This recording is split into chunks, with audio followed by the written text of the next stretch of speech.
ह्यावर्षी काय आलं सांगतो.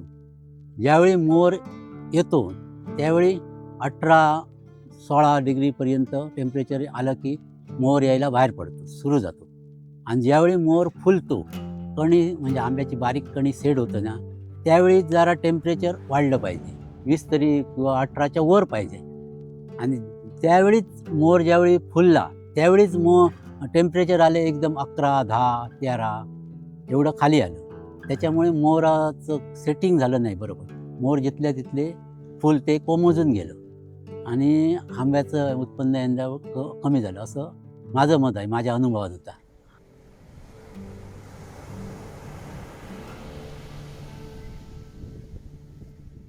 आंब्याचा गंज म्हणजे आजपासून तयारी केली तर पुढच्या वर्षी मे महिन्यात किंवा एप्रिलात आंबा मिळणार.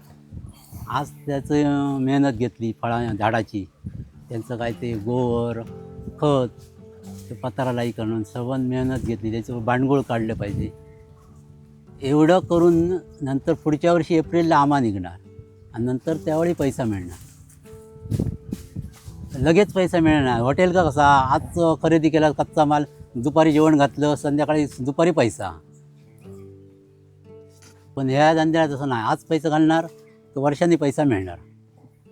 सफर का काम मिठा होता है, असं आहे.